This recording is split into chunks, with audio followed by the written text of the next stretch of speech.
Bom dia, a gente vai apresentar um trabalho sobre a Guerra de Canudos, né? Um fato histórico muito importante na história do Brasil, né? E é isso aí. A Guerra de Canudos. Guerra de Canudos, ou Campanha de Canudos, foi o confronto entre o exército brasileiro e os integrantes do movimento popular de fundo socio-religioso liderada pelo Antônio Conselheiro. Que essa união aí de Antônio Conselheiro e esse movimento religioso era para uma tentativa de salvação milagrosa que pouparia os humildes habitantes do sertão do flagelo, do clima e da exclusão econômica e social. Né? Os grandes fazendeiros da região, unindo-se à igreja, iniciaram um forte grupo de pressão junto à república recém-instaurada, pedindo que fossem tomadas providências contra Antônio Conselheiro e seus seguidores. Criaram-se rumores de que Canudos se armava para atacar cidades vizinhas e partir em direção à capital para depor o governo republicano e reinstalar a monarquia. Apesar de não haver nenhuma prova concreta para esses tais rumores, o exército mesmo assim foi mandado para Canudos e, surpreendentemente, 3 expedições desses militares acabaram sendo fracassadas, o que apavorou a opinião pública, que acabou exigindo a destruição total de Canudos, dando legitimidade ao massacre de até 20 mil sertanejos e, além disso, 5 mil militares que também haviam morrido. A guerra terminou com a destruição total de Canudos, a degola de muitos prisioneiros de guerra e o incêndio de todas as casas do arraial. Falando sobre cada expedição detalhadamente, a primeira que ocorreu em outubro de 1896, o que aconteceu nessa primeira expedição? O conselheiro Antônio Conselheiro havia encomendado uma remessa de madeira vindo de Juazeiro para a construção de uma nova igreja, mas a madeira não foi entregue, apesar de ter sido paga. Surgem então rumores de que os conselheiristas viriam buscar a madeira à força, o que leva as autoridades de Juazeiro a enviar um pedido de assistência ao governo estadual baiano, que manda um destacamento policial de 100 praças, sob comando do tenente Manuel da Silva Pires Ferreira.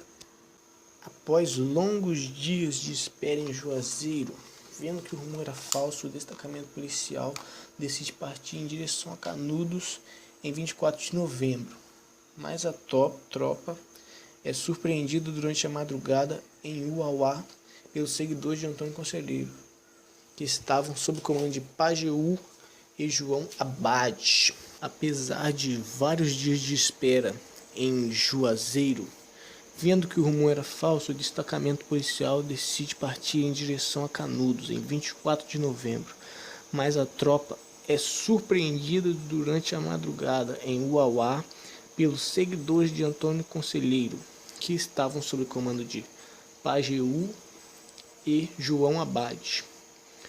Eles vinham como quem vinha para rezar, ou para guerrear no caso.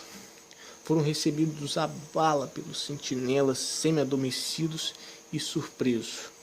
Era a guerra.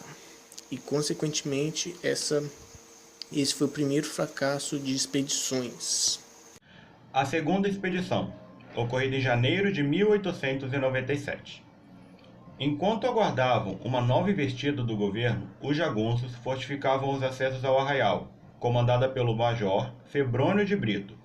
Depois de atravessar a Serra do Cambaio, uma segunda expedição militar contra Canudos foi atacada no dia 18 e repelida com pesadas baixas pelos conselheiristas, que se abasteceram com as armas abandonadas ou tomadas da tropa. Os sertanejos mostravam grande coragem e habilidade militar, enquanto Antônio Conselheiro ocupava-se da defesa civil e religiosa. O major contou com 250 homens. Eles partiram triunfantes, certo da vitória fácil, mas voltaram derrotados, tendo perdido mais de 100 soldados. Prudente de Moraes, presidente na época, ficou indignado e convocou para o comando de uma nova expedição o coronel Moreira César, famoso pela violência utilizada contra os revoltosos da Revolução Federalista no sul do país, ocorrida entre 1839 a 1895. Bem, tendo como resultado, o conflito de Canudos mobilizou aproximadamente 12 mil soldados oriundos de 17 estados brasileiros, distribuídos em 4 expedições militares. Em 1897, na quarta incursão, os militares incendiaram o arraial, mataram grande parte da população e degolaram centenas de prisioneiros. Estima-se que morreram ao todo por volta de 25 mil pessoas, culminando com a destruição total da povoação. Arraial de Canudos. O Arraial de Canudos foi fundado em 1986 e tendo seu término em 1997. Canudos era uma pequena aldeia nos arredores da fazenda Canudos, às margens do rio Vaza Barris, na Bahia. Com a chegada de Antônio Conselheiro, em 1893, passou a crescer vertiginosamente e em poucos anos chegando a contar por volta de 25 mil habitantes. Antônio Conselheiro rebatizou o local de Belo Monte, apesar de estar situado num vale entre colinas. A imprensa, o clero e os latifundiários da região incomodaram-se com a nova cidade independente e com a constante migração de pessoas e valores para aquele novo local.